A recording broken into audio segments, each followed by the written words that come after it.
Hello, my name is Eric Skwarczynski, and you're listening to the first ever commentary episode of Gut Reactions. Hey guys, so in celebration of today, glorious Friday the 13th, I want to do a special bonus episode for you guys. I'm going to be doing a bonus audio commentary for Friday the 13th, Part 6, Jason Lives, directed by Tom McLaughlin. It's one of my favorites in the franchise, and what qualifies me to talk about this movie? Absolutely nothing, aside from the fact that I'm a huge fan of the Friday the 13th franchise, and especially this entry. So I'm not going to go ahead and do a lot of setup. It's pretty straightforward. If you have a copy of Jason Lives Friday the 13th Part 6, just go ahead and pause this episode, get it all queued up. We're going to start at the 0000000 very beginning of the movie mark. So get it played, get through the FBI warning, get to the actual opening part of the movie here where the timestamp is all zeros. And we'll go ahead and start from there. And if you get sucked in the movie and stop hearing my voice, that's okay. But if you're curious to hear some of my thoughts just from a fan perspective, go ahead and tune in. All right, so we're going to go ahead and get started. And 3, 2, 1, go. Ooh, that old school Paramount logo.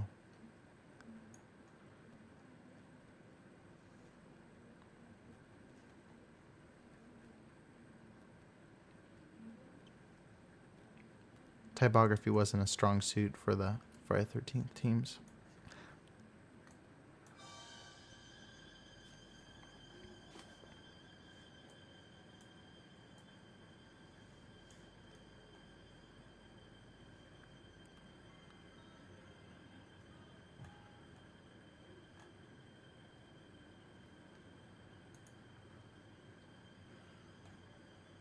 Music is great for this opening here.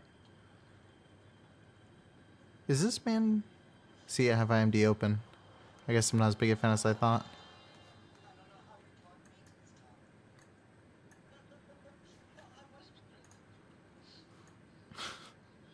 Gotta start with some good chewing the scenery from one of the side characters. Yeah, it was music by Harry Manfredini. He's really on it in this movie.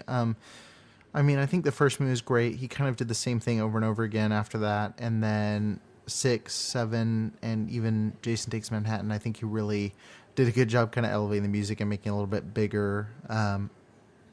He's a very talented composer. I'm never going to be the one that hates on him, but it's always fun when he puts in 100% effort, or at least 85%. I love those exciting action cues there.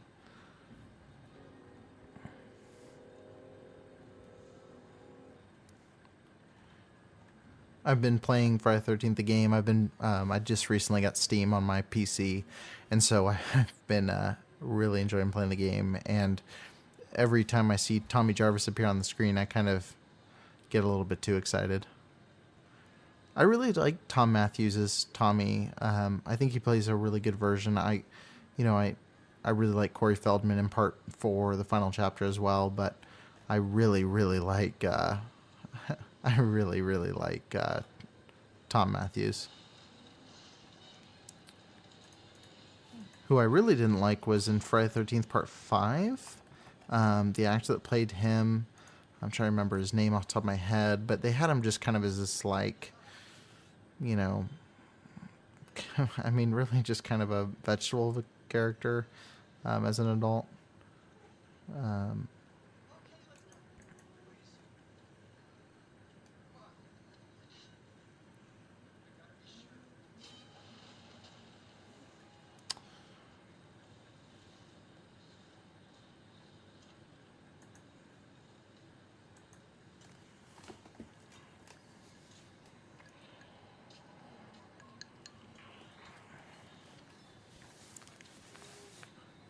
I love the kind of gothic horror element that's kind of brought in here by Tom McLaughlin. It's something that's kind of in the series where they have the thunder and lightning, but the whole grave diggers and the shadows and the kind of tension building is really cool. kind of brings you back to that Universal era of monster movies, that Frankenstein or Wolfman, The Mummy.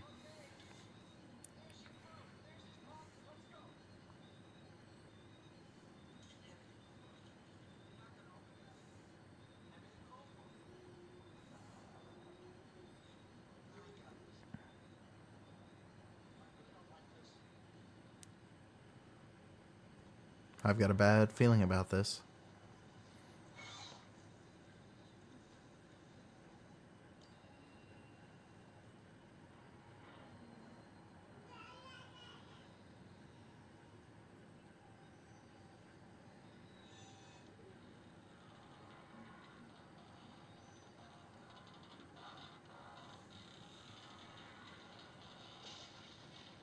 Beautiful. Spaghetti dinner. So I was listening to Junk Food Cinema, and the hosts were talking about how you can kind of split the Jason movies into two halves. You have Hillbilly Jason from 1 through 4, and then you have Zombie Jason from 6 on.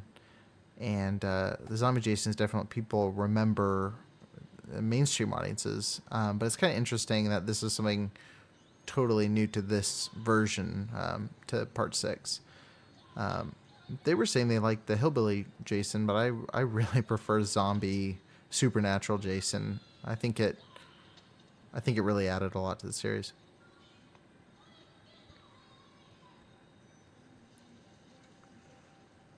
One thing you can say about the Friday the 13th movies, they're not afraid of flashbacks. But I'm okay with it.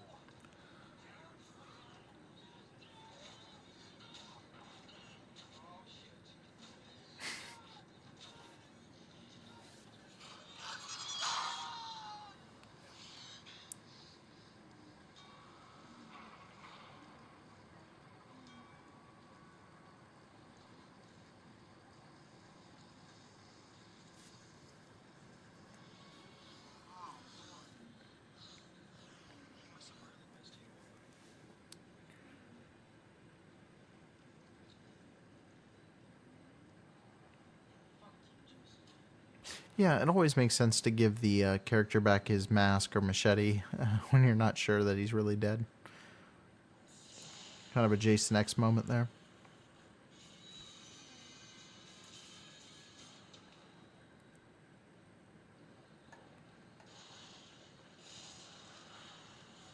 That's a subtle homage to Frankenstein if you missed it. God, I love the effects in this one. The way his body kind of inflates here is pretty cool.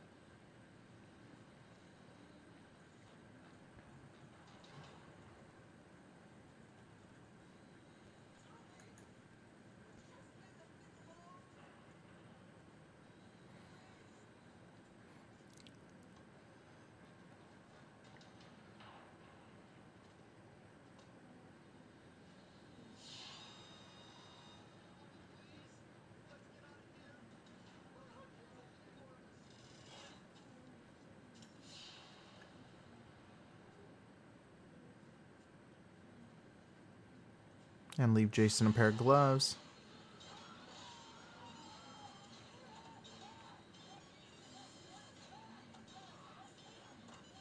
It's such a good look. I love it.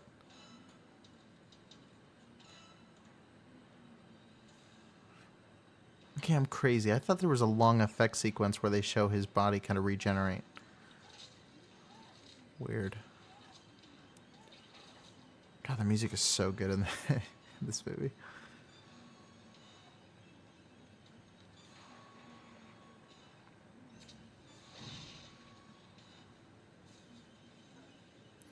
I think this movie kind of is the first one really to understand him as kind of a force, where there's something, as I said, a little supernatural. The elements always seem to go bad in a cliche way in all the others, but I think this one where you can really see everything's working together to enable Jason to punish the ones he deems bad. Sinful, I guess, if you want to get philosophical about it.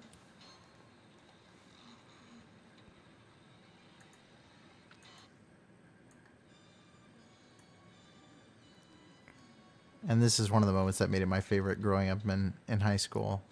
This is when they do the little James Bond. There it is, James Bond gun barrel sequence, which really makes no sense in the movie, but I'm glad they did it. That was some unfortunate animation, but that's okay. I love it.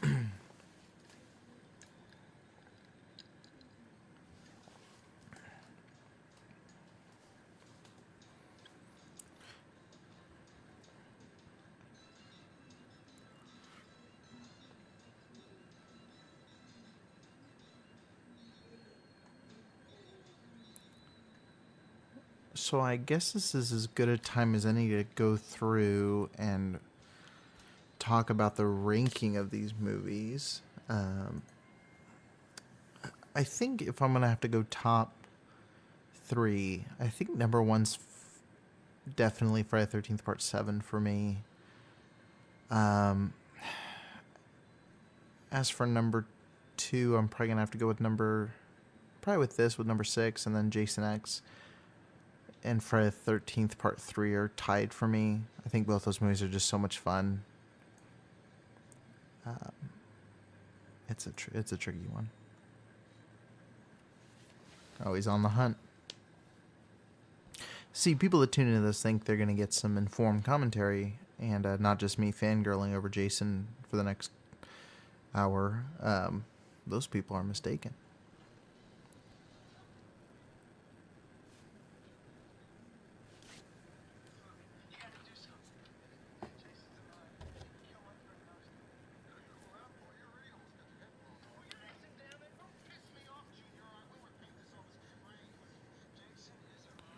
I love the cop just casually threatens to blow his brains out all over the office.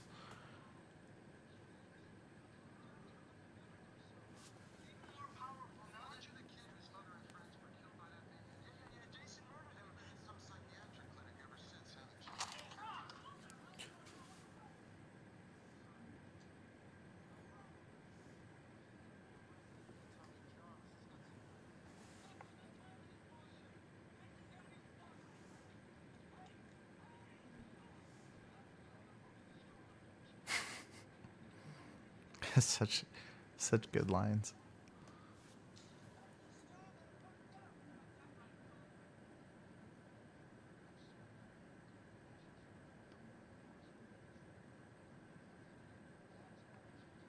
I love the idea that they're reaching its name. That's something they kind of got rid of in the sequels after this, and I thought it's really interesting to have a town that's kind of hiding from their past and rebranding. It's almost that kind of Jaws idea of like, we can't shut down this area. People are camping, people are doing all this stuff, and if we alert them that somebody's actually wrong, people might not come. I love that they rebranded.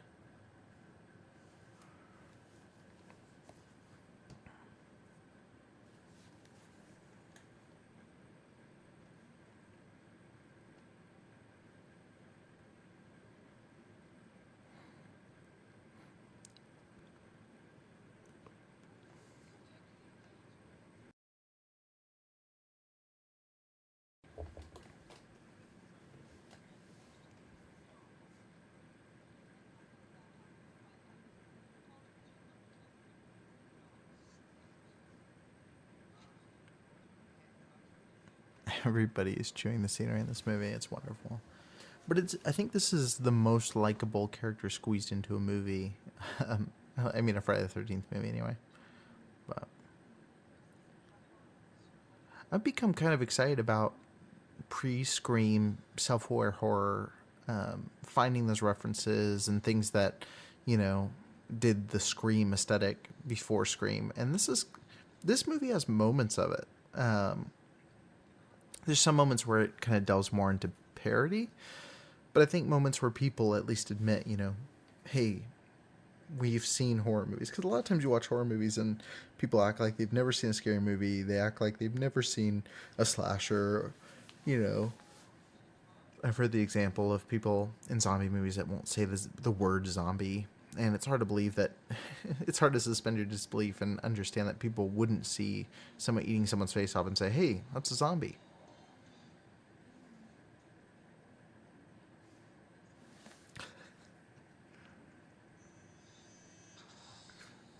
This really stresses me out after playing the game for the last few days. Because you're just done. Once the car stops, you're done.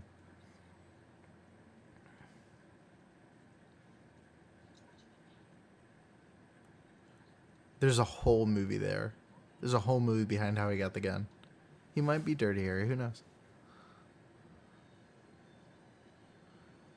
I really want to see the movie. I've never thought about that before.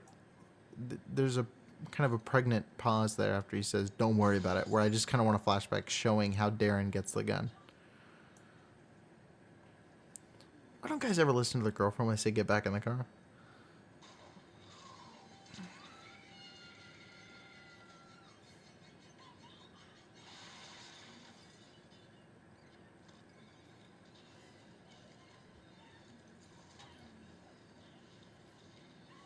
One of the few real moments of blood in the movie, before it was just totally hacked apart by the MPAA.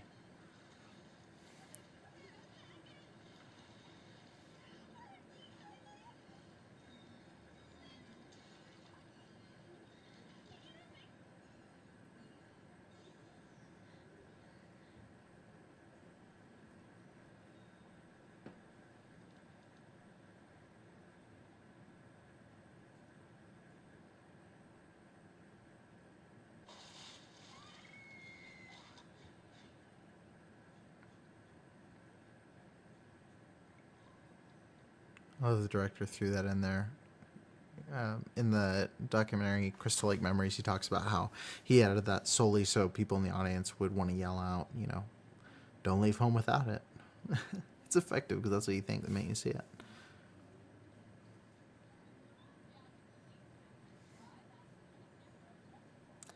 Cunningham Road, nice little side nod off to Sean Cunningham, who directed the first film and produced all of these wonderful movies.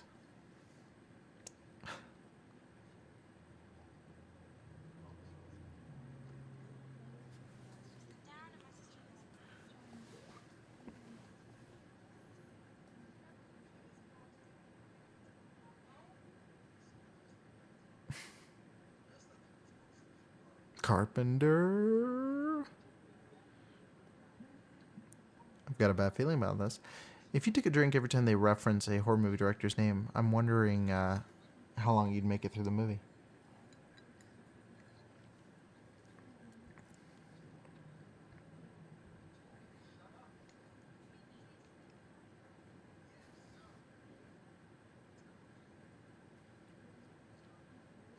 I feel like if they were going to go the Freddy versus Jason route, this would have been about the time period to do it, because tonally,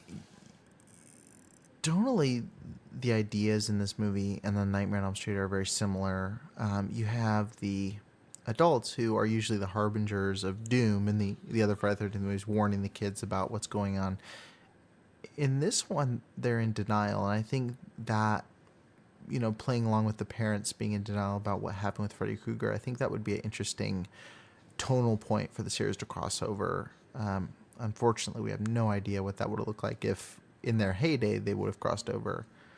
I enjoy Freddy vs. Jason, but it would have been interesting to see him join in, both at the heights of their fame.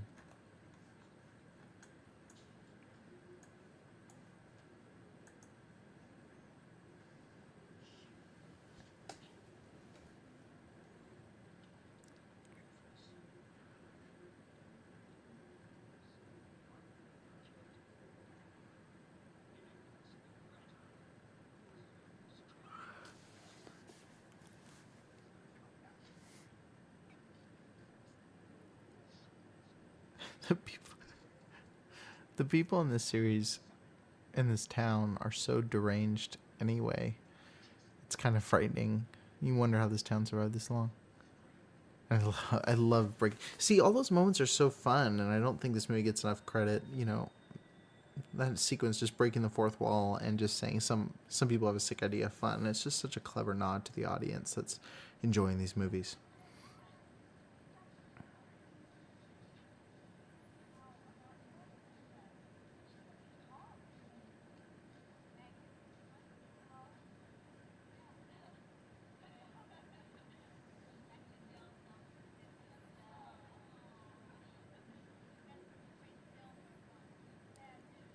That bag of popcorn is legendary.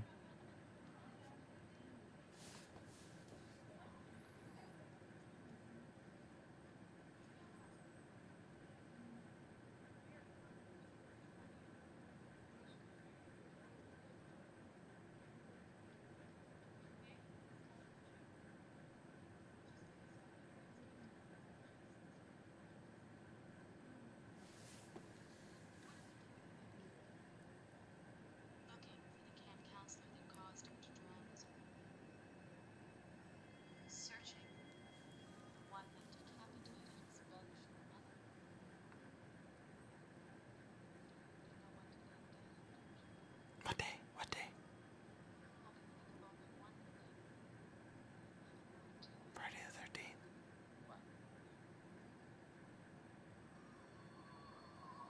the 13th. So this is actually the only movie in the series where there's actually kids at camp in a Friday the 13th movie, which is kind of interesting when you think about it. When you have 5 movies up to this point, all set at campgrounds, and this is the first movie to actually have kids. The rest of them prepping for camp, and the ones after that were prepping for camp or kids on a vacation. And so it's interesting to see it kind of really showcase. It's kind of like seeing Jurassic World when you actually get to see the dinosaurs at Jurassic Park. It's kind of similar with these movies.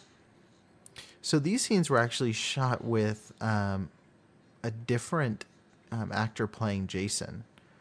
I don't know his name, but the original stuntman that was playing Jason in these scenes was deemed too fat by the producers, and so they recast him. They recast him with C.J. Graham. I thought it was C.J. Graham, but I didn't want to say it and be wrong. But anyway, they left this scene in. They didn't reshoot it, and so Jason's a little chunky in these scenes. It moves a little bit differently too.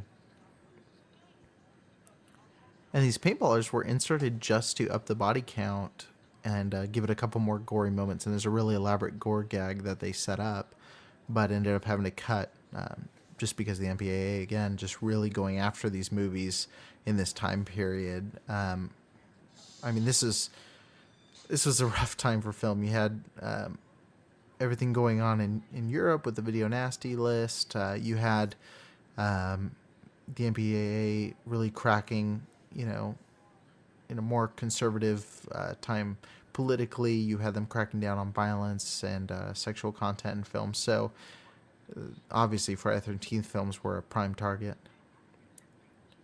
And this is great too. I don't know if Tom McLaughlin, I would assume he did this on purpose, but really playing up the gender tropes. And so when you have a guy that's kind of the uber masculine guys, or at least self-proclaimed masculine guys like this guy, they get this comeuppance that's pretty interesting.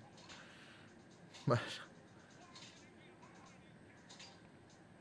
it all goes back. There's this strange morality to the Friday the 13th movies that, even though on their surface, it's a great gag, even though on their surface they're known for being the, teenage sex teenage sex movies, which really the nudity and sexuality is pretty tame in most of the movies.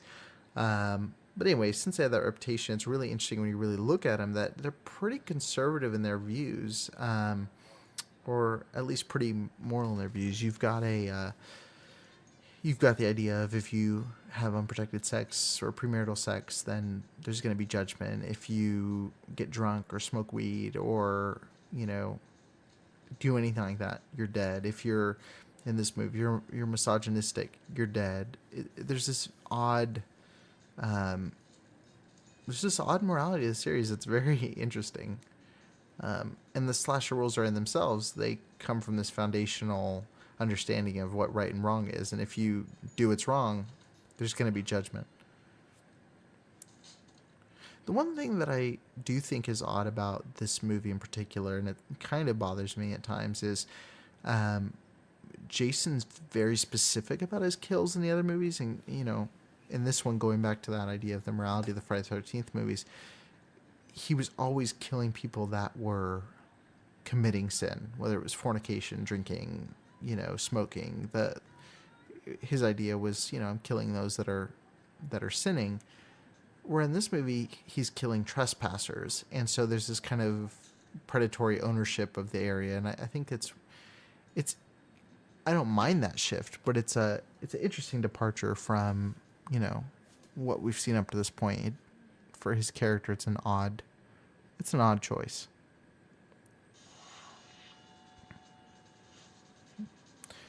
You can tell they had something pretty elaborate plan there.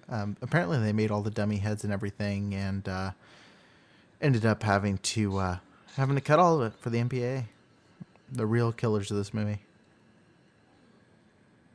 You're screwed when Jason looks at you like that.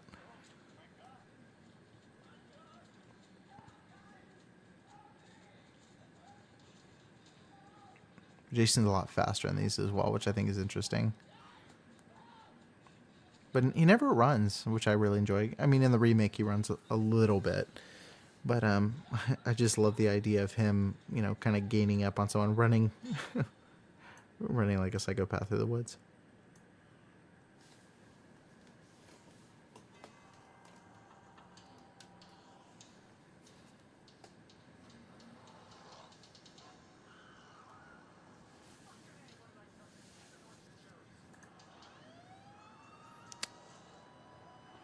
Apparently, this blue pickup truck is featured in Friday the 13th Part 5 as well.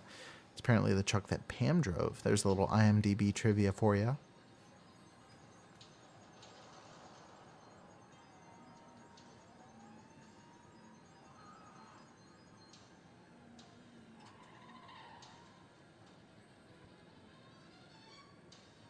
I love this kind of side story of him trying to escape the local law enforcement and put an end to this.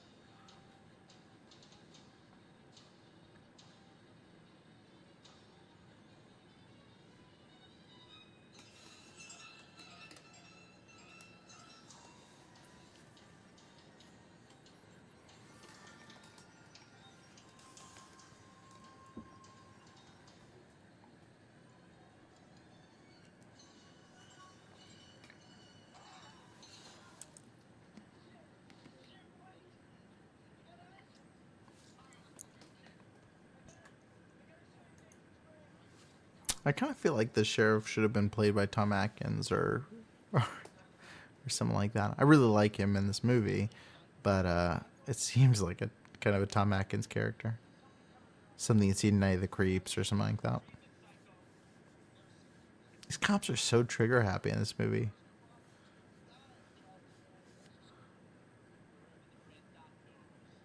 Ya bang.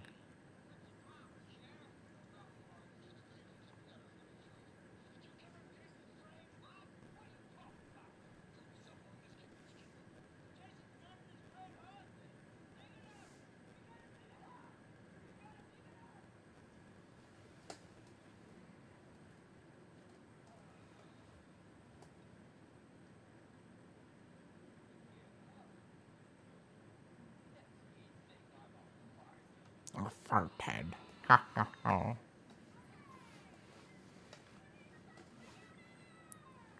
I love the teens in this one. I think they're really lovable and realistic. I still think Tina sets the bar as far as my favorite Friday the 13th character, but the ones in this one are really fun as well.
He likes to paint pictures with his words.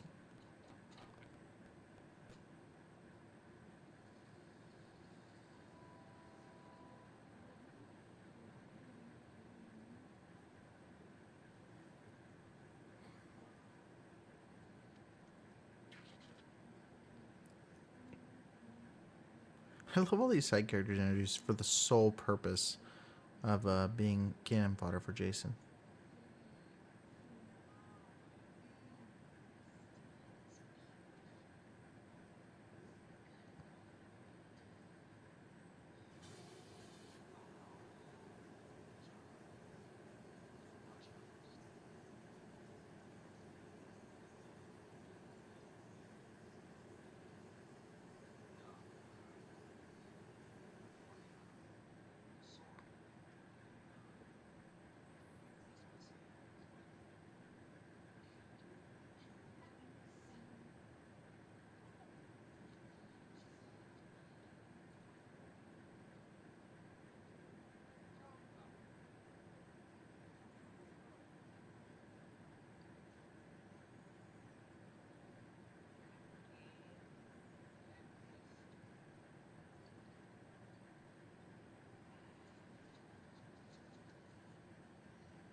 Drinking kills.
There's kind of a creepiness brought in doing these like intimate close-ups with the kids, and I think even though this one's funnier, I think it really John Paul, sorry, no exit.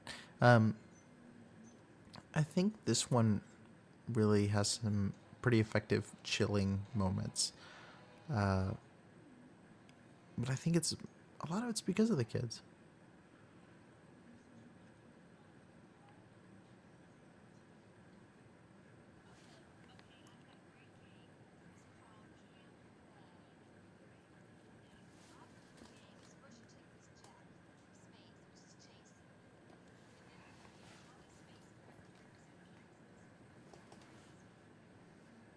Of course.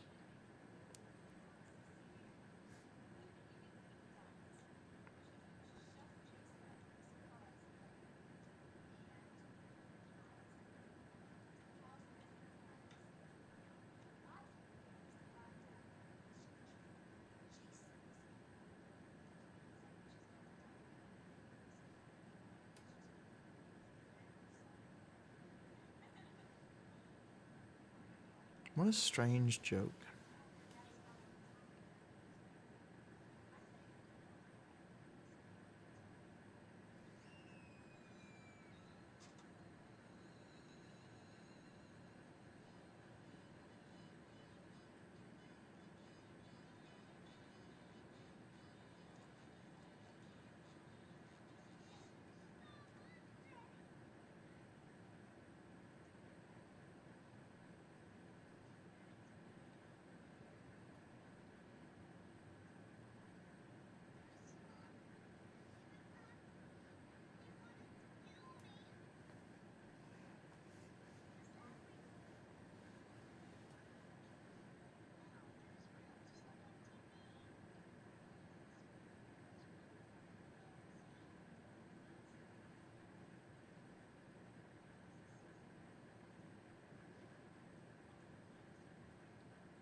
One wonders if her being named Nancy is a reference to Nightmare on Elm Street.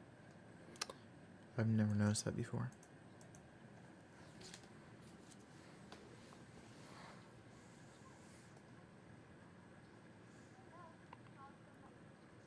What are those pants? Are they sweatpants with overall? I've never seen pants like that.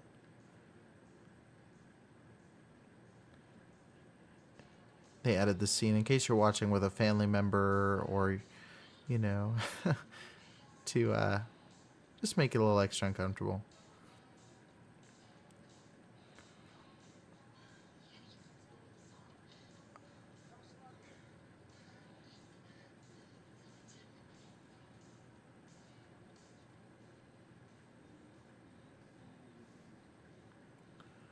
Nothing good happens in RVs. You're having premarital sex, you're cooking meth. Something bad's gonna happen.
Man, I haven't been talking enough in this. It's really hard not to just get sucked into the movie and start watching. But I really don't know what commentary to give to some of these moments. I mean, I don't want to be overly negative and critique their fashion choices. And I don't want to just say, oh, I love this. I love this. I love this. Although, legitimately, 80s hair is the best hair.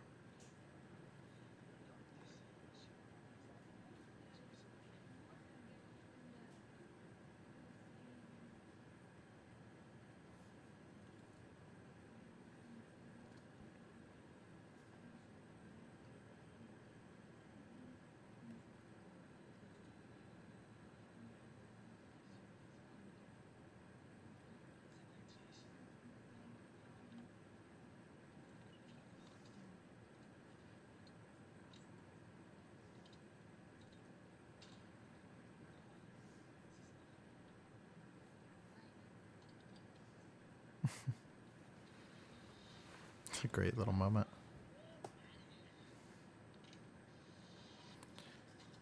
See, when someone does something like that, yeah, I'm out of here. You know they're gonna die.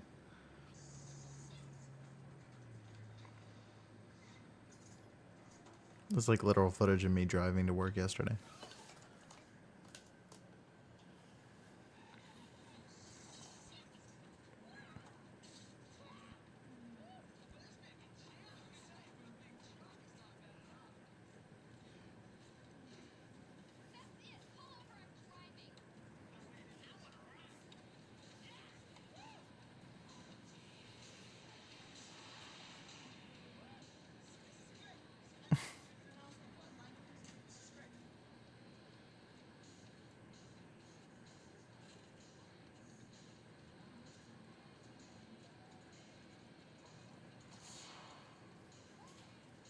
And this is one of the coolest kills in the series, right here.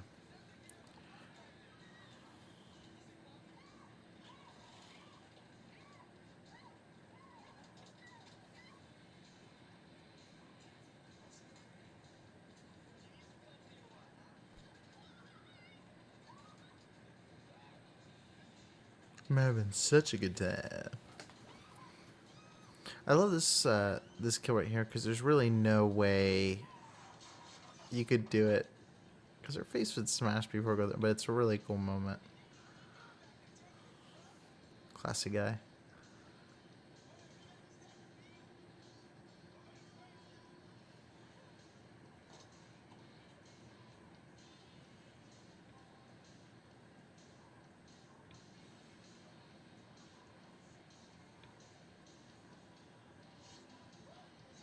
Registered trade, the Jason tool belt was registered trademark there. It's kind of like the Batman tool belt.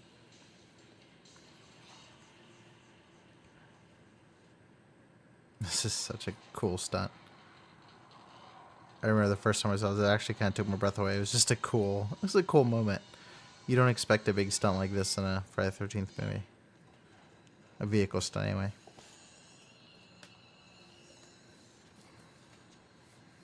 I love those musical cues. Just how it kind of... He just stands there for a second.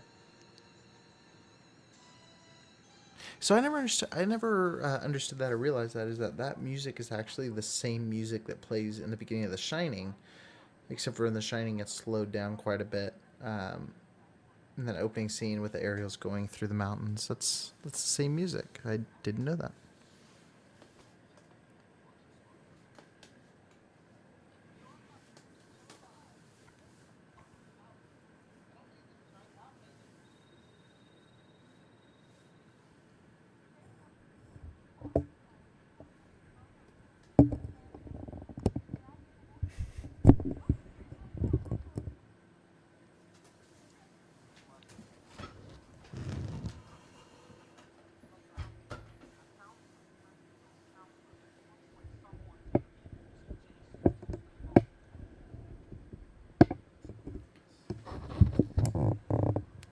I love how they, in a couple movies, they reference, Jason's MO or the way Jason kills.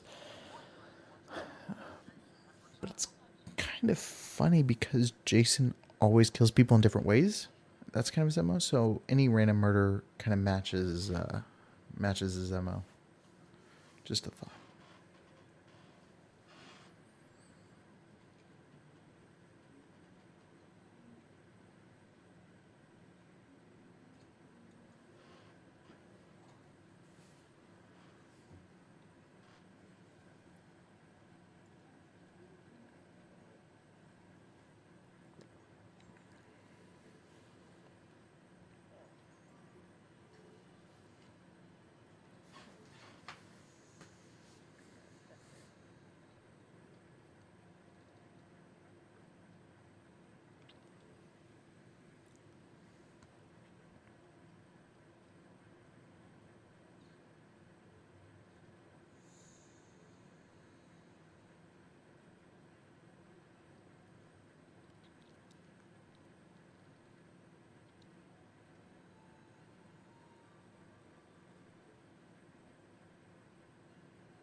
Take a drink. Karlov's General. I'm curious if anybody's listening to this, if you want to leave a comment on the on the link to this episode or in the Gut Reactions Facebook group. I'm curious if you guys like references like that, or kind of not tip of the hat. Because I've heard people that really don't like it. I love it when someone says, kind of like even overkill movies like Dead Next Door, where it's Lieutenant Raimi and Lieutenant Campbell. I don't know. I love those little nods. They don't really take me out of the movie at all. They just kind of deepen my appreciation. I'm curious what you guys think about that. Do you cringe when you hear Carpenter Road or Karloff's Grocery? Inquiring minds want to know.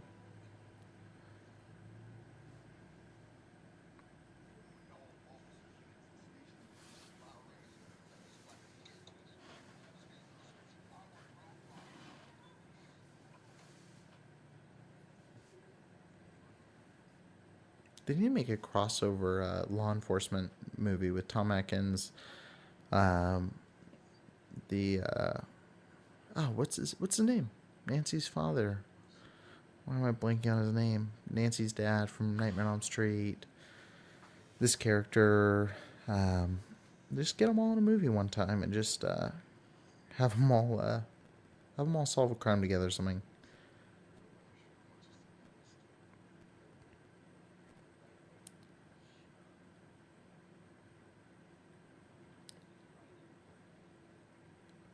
Roll credits.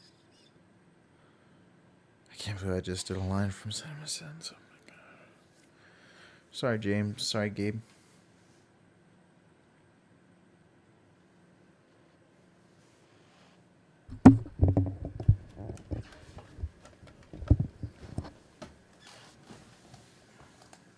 I love those slippers. It's awesome.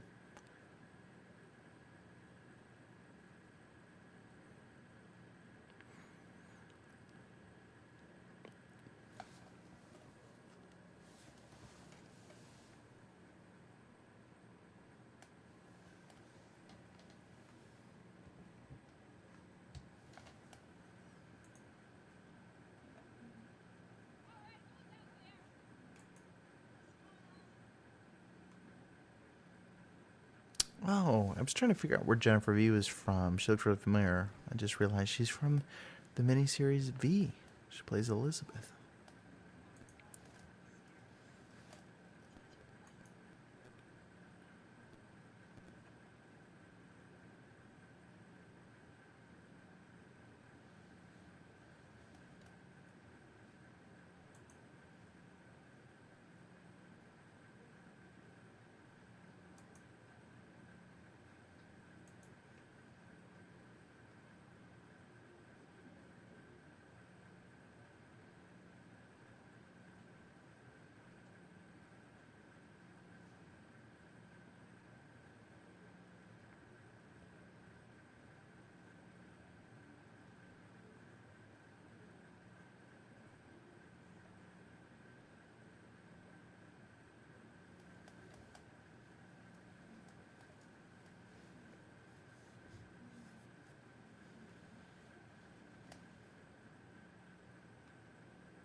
See, what do you think when you hear that sound? What do you think's going on? There's literally nothing that makes that sound except for the cracking of walnuts around Christmas time, and the snapping of someone's head off their body. Like, if she's implying there's a sexual situation going on and that's the noise that cued her off, I'm very concerned. Of course, I picked the squeakiest chair ever to do this track.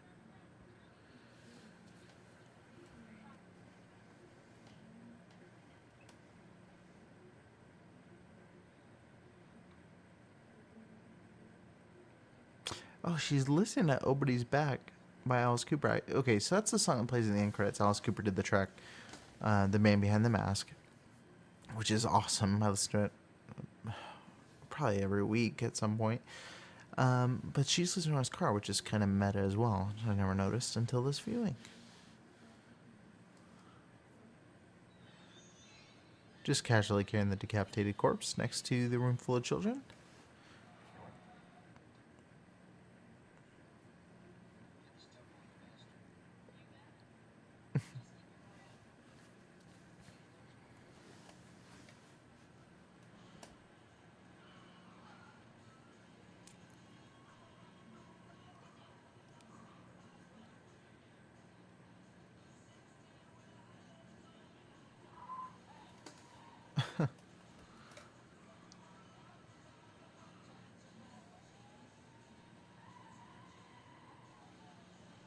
This movie is so much bigger than the other ones in the sense of you have some car chases, some great stunts, you have a couple little contained action scenes. It's kind of funny in that sense.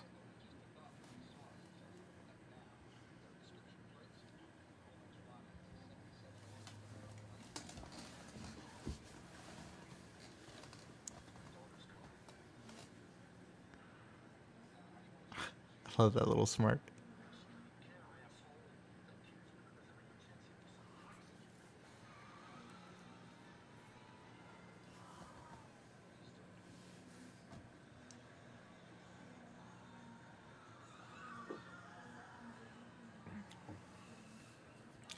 Why was music so much better in the 80s?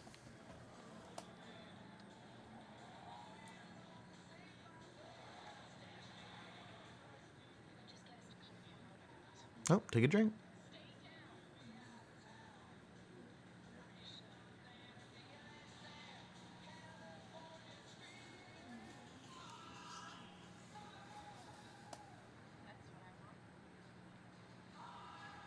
Really, you want to bang his head against your lap?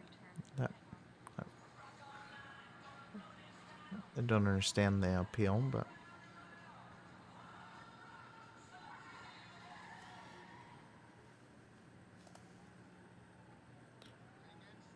he is really gun happy. That's his daughter.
Two things.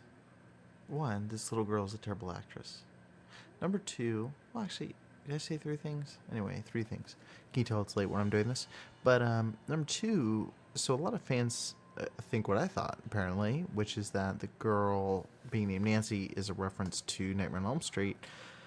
But the director actually named the little girl after his wife, Nancy McLaughlin, who plays Elizabeth in the film.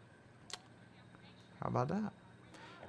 Also, number three, I was saying, I love pre-Scream, kind of self-aware, referential movies.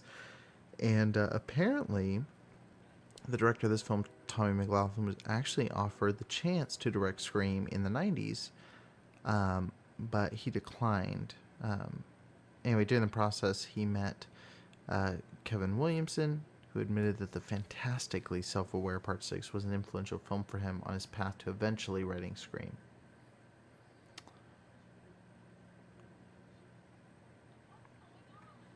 See, I thought Wes Craven wrote Scream. I didn't know it was a script that he was up to direct. I thought it was something he had written and directed, but I guess that's something I'll have to look into later.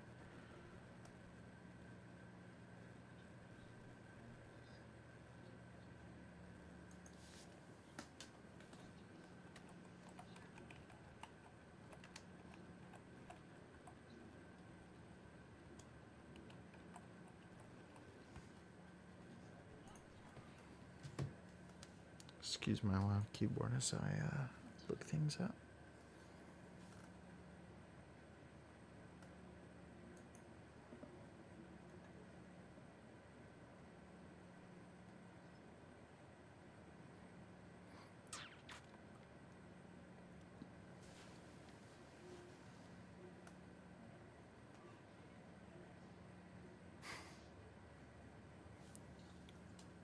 Will there be scenery left to chew by the end of the movie? I think not. No scenery leftovers for anybody.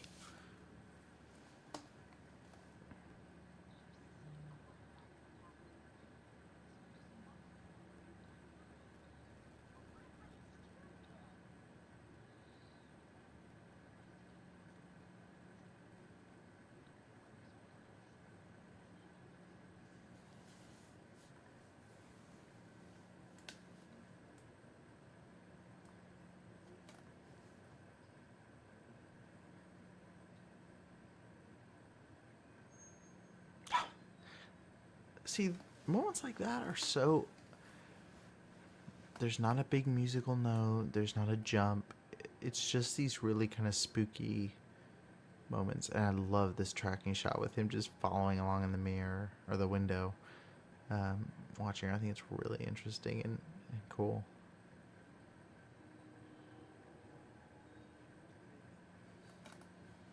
There's a lot of creative flourish in this movie that I'm kind of surprised every time I watch it, because Friday the 13th movies have this reputation for being these dumb, kind of silly and thoughtless movies, but some of them, that might be true, some of them, even though I think they're all kind of fun, except Jason Goes to Hell.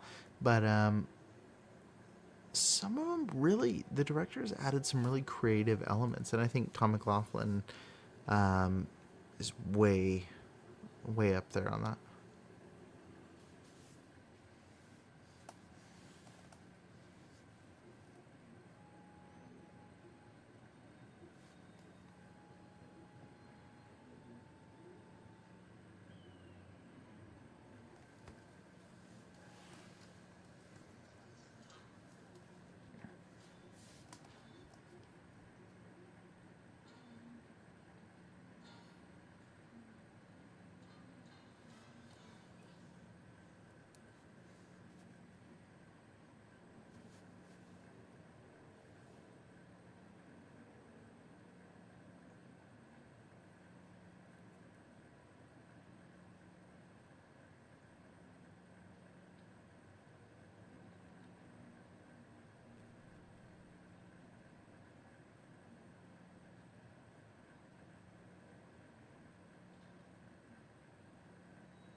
CJ Graham is really good as Jason. He's got that kind of athletic side to him. I think Kane Hodder really had down the monster side a little bit better.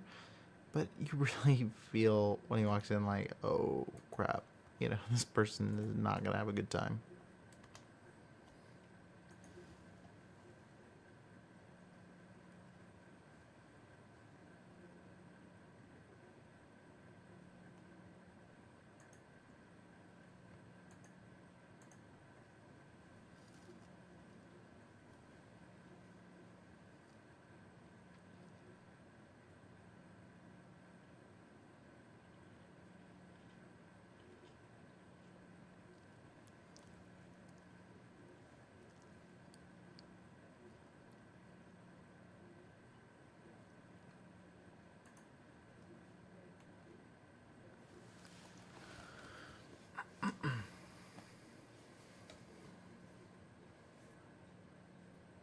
Pipe down, Jarvis.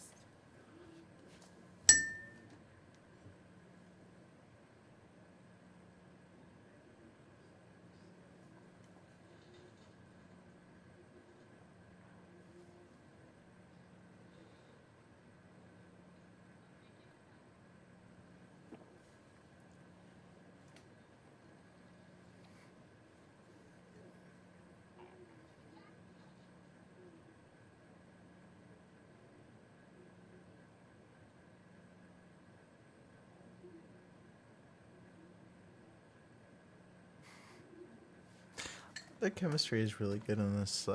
I love the little facial interactions and moments like that.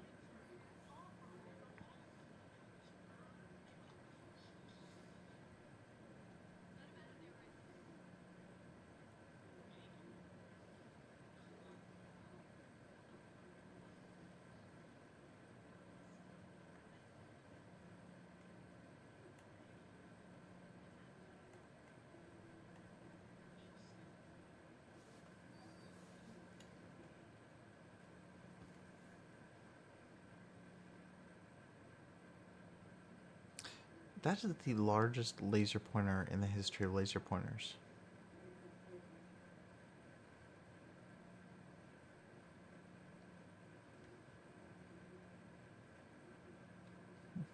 Literally watching Tommy Jarvis walk around in this movie makes me want to play the game. So I guess that's a good sign of the game's quality.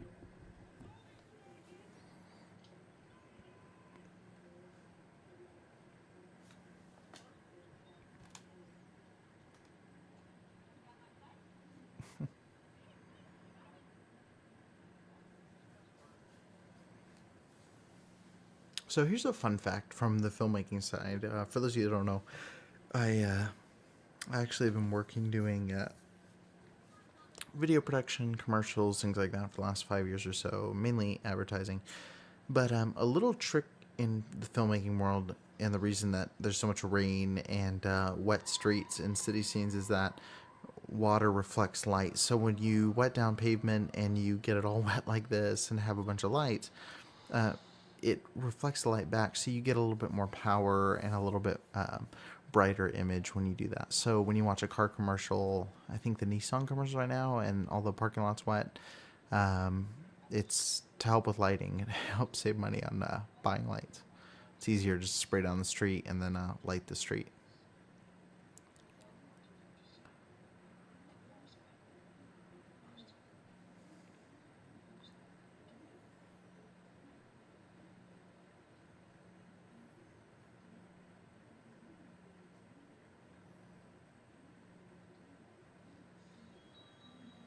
And this is probably the creepiest scene in the series. There's really not a lot in the series that I find genuinely scary or startling, and I don't find this movie scary in the way I would some, some film like The Exorcist or something. But it is good. The way Jason acts in this one, he's not just a psychopathic killing machine. I think you know, I think they give him some genuinely creepy moments as well. This being one of them. But see, this scene, I was just listening to something about this as well. But I love the idea of, you know, in this moment where Jason's lurking over the bed of the little girl, she begins to, I guess I can spoil it. It's about to happen right now. But she begins saying the prayer, and it's almost like they're playing up the religious background that Jason had, presumably since when he drowned, he was at a Christian camp. The first film opens with a flashback of the kids singing kind of a worship song, and then the first murder happening. But I think it's interesting when she prays. That's what pushes Jason away. And again, going back to that morality within the series, I think moments like that are kind of interesting when they kind of understand Jason, because I think there's characters, there's directors and writers that understood it more than others. I think Tom McLaughlin did a good job understanding that rule. Again, it's weird he got that, but then people are killed who we don't see do anything wrong. They just happen to exist.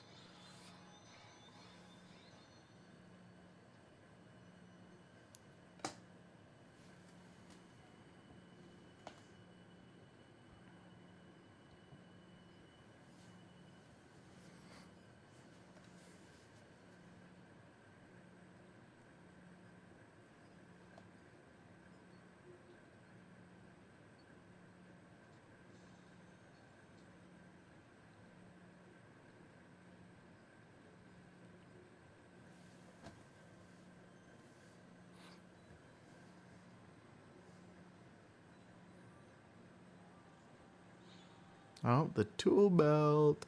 Wonder if he has shark repellent in there.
Still no gun drawn because policing. Why be cautious?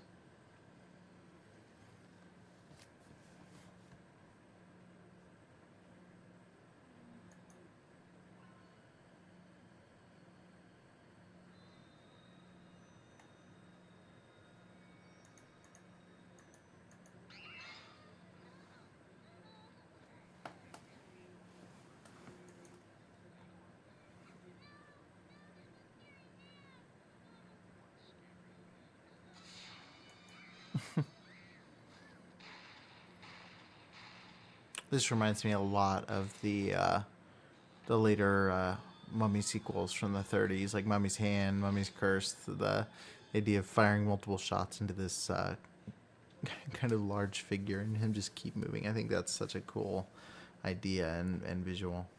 It's kind of unsettling.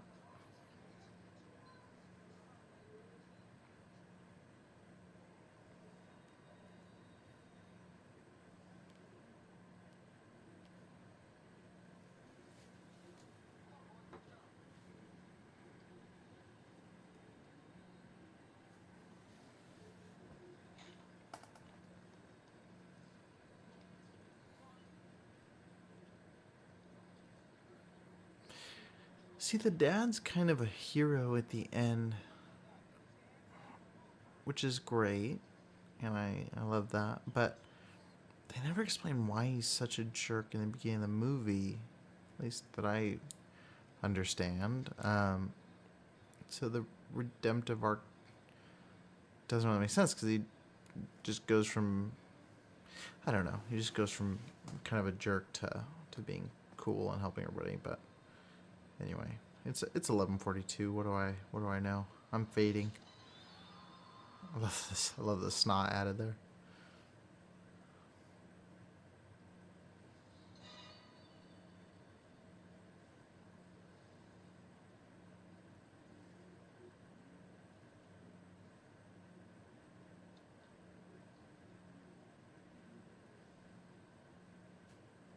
It is so weird seeing how skinny CJ Graham is, though, because in the next movie you have Kane Hodder, who's this massive titan of a man in the suit, and CJ Graham's not a small guy, but it's just interesting seeing the massive change in body size, because they kind of went for the lean look in all the movies up till Kane Hodder, and then you got that kind of lumbering, heavy breathing beast.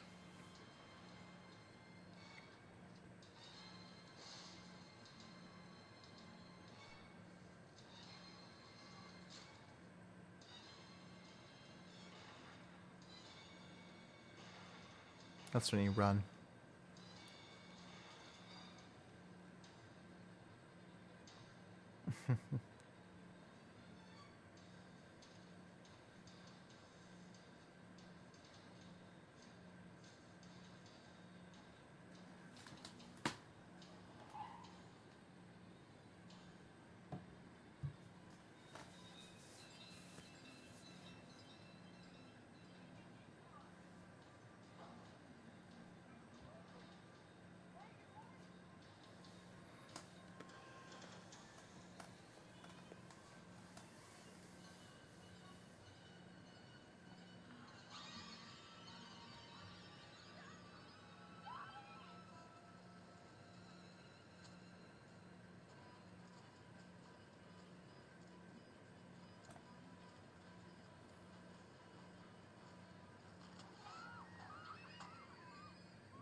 I love how proactive Tommy Jarvis is in all the, in all the movies he's in. From when he's a little boy in Part 4 to this one, I love that he always has a plan, and it really helps you connect with him as a character.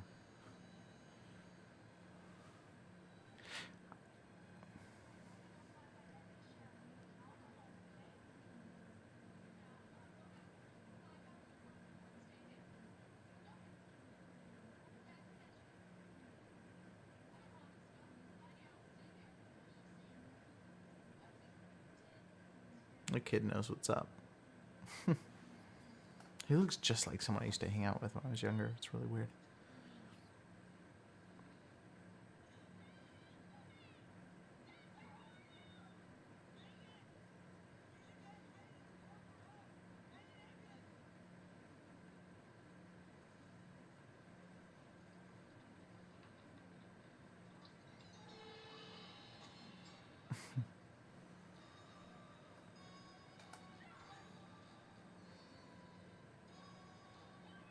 I love shots like this too. The little crane shot kind of reminds me of the beginning of Nightmare on Elm Street 4 when it does that really tall crane shot in the junkyard, and then it goes to the effect. Obviously, it shows the globe, but kind of interesting. Real dead meat. It's so dark. I love when they give kids dark dialogue in horror movies. It's great.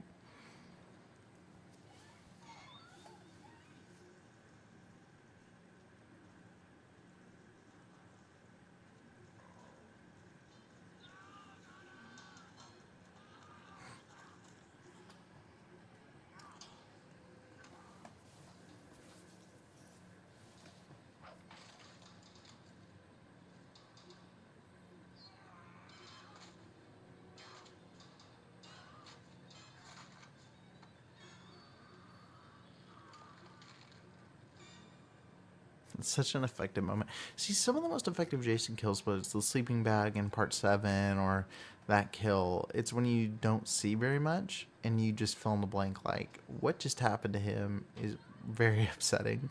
But because of the way it's shot, you're really not seeing that much of what's actually going on. But if you really think about it, that's a painful moment.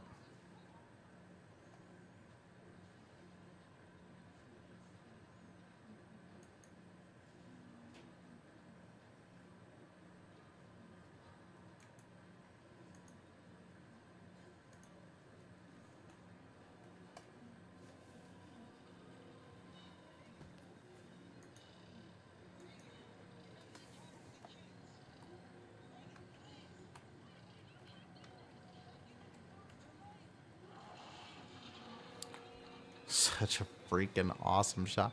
He basically turns into Superman at this point, which I'm quite okay with. I kind of like when Michael Myers gets like that as well. Like in Rob Zombie's remake, I love the Uber slasher. Because why use a door when you can smash through one? If I could smash through doors like that, I would go in everywhere like I'm Kool-Aid Man.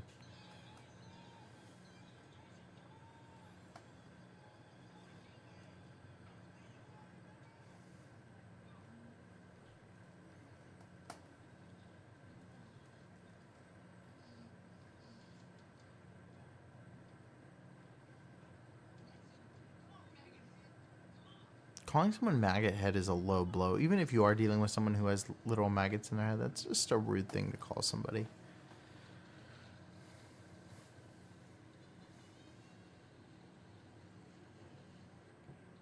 But I thought Jason was scared of water, says the person who watched Freddy vs. Jason. I'm just kidding. That's something that's so funny in Freddy vs. Jason is they try to play up the whole Jason scared of water vibe. And then you watch these series and almost every movie has Jason at some point willingly wandering into water. That kind of doesn't work.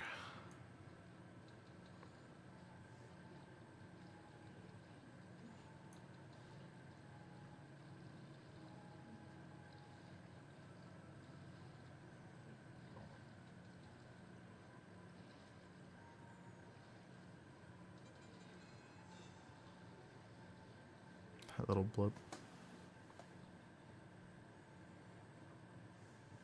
So many good moments where I think he could have gone for the quick and easy route, but I love that he takes his moments to build tension, even though he didn't have to. You know what I mean? I think he lets moments really breathe in a way that's pretty mature, filmmaking. Of course, he still goes for the jump scare, but I think he earns it in a big way. And this is a bad plan. I mean, you're not getting out of there alive if you do this. I kind of wonder if, watching it now, I kind of wonder if Friday the 13th Part 6 is where the whole ending sequence of Hatchet came into play. I know Adam Green loves the Friday the 13th movies, and they're kind of a throwback to those, but this feels very similar in tone to when Danielle Harris is on the boat, kind of wrestling with Victor Crowley. Kind of wonder if this scene was in Green's mind at the time.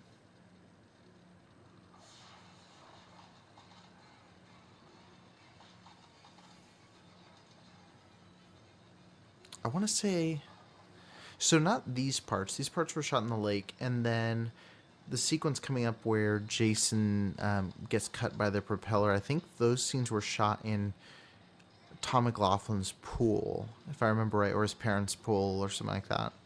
Because they had to do these really clear close-ups of the propeller hitting Jason's head, and that was where they had to do those shots. Just kind of crazy. I can only imagine my wife's face if I said, "Hey, babe, we have to put a propeller in the pool outside of our house and just gonna fill it with some blood and latex. That'll probably get stuck in the pumps later, but that's cool, right?"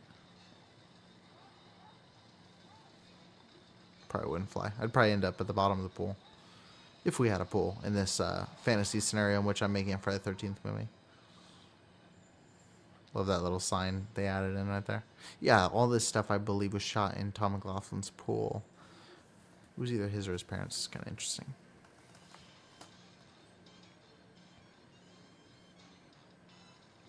It's just ambitious to do like the underwater stuff and the stunts. I mean, you don't see that kind of ambition in a lot of these films.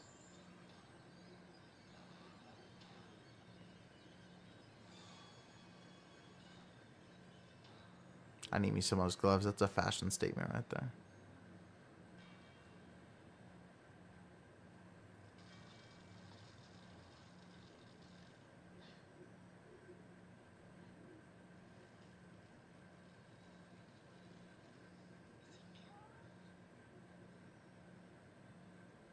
Shut up, little girl.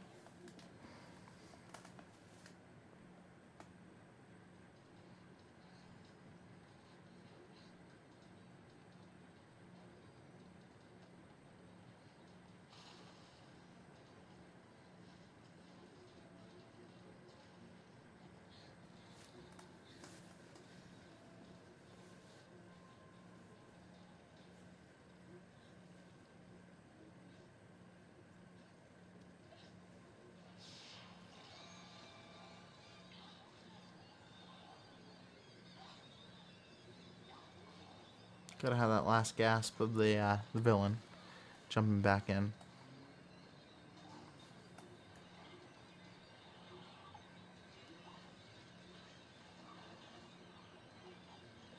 Yeah. I love. There are actually some particularly strong female characters in some of these as well. I know it's a trope of the final girl, but it's kind of interesting. Again, with the movie's reputation, there's some pretty hardcore female characters between Tina and you know, obviously obviously Darcy is Nikki in this movie, or not Nikki. Sorry, where's my brain gone again? It's late, but anyway, there's some good female characters. Yeah, that in someone's pool just doesn't seem okay.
See, what a powerful conclusion to the Jason story. I can't believe this is where the series ends, and there would be no more sequels after this moment because Jason was returned to his final resting place and was never seen again. Oh, wait a minute. Oh. I'm starting to think they might leave this open for a sequel.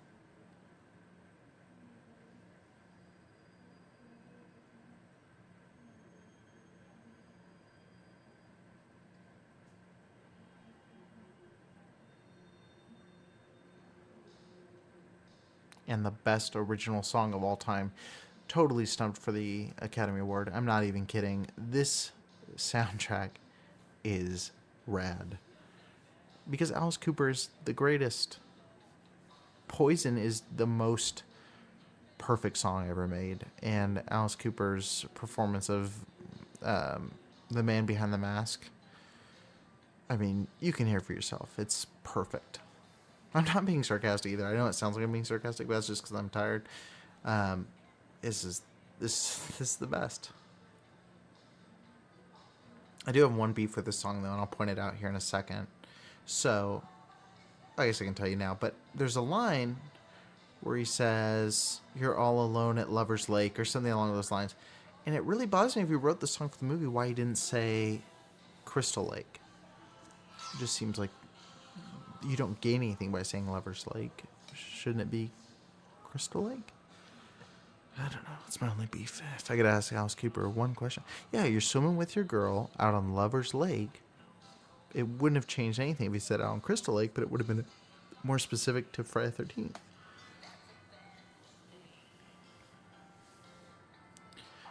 The eternal question is, what's better?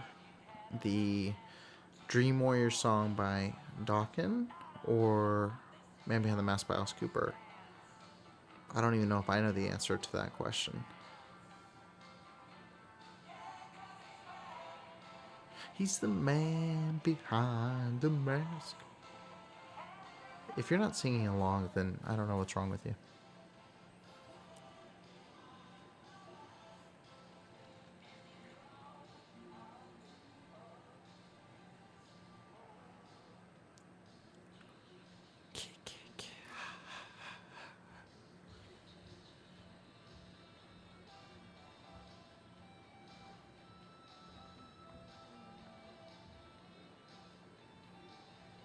Great little guitar riff right there. Well, that was fun, guys. Thank you so much for tuning in to this very special commentary episode. I probably should have talked more or been more verbal, but how do you talk over this movie?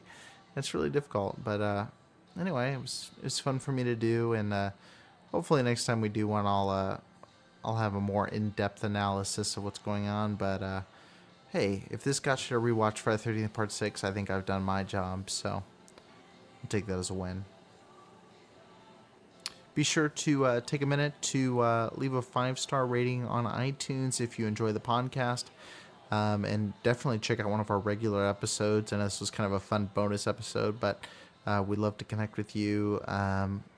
Again, be sure if you want to continue the horror conversation, like us on Facebook, follow us on Instagram, or join us in the private Facebook group, Gut Reaction, so we can talk about movies and you can tell me why I'm wrong about my movie opinions, or share memes or whatever you feel like doing. So anyway, that concludes this special Friday the 13th bonus episode of Gut Reactions.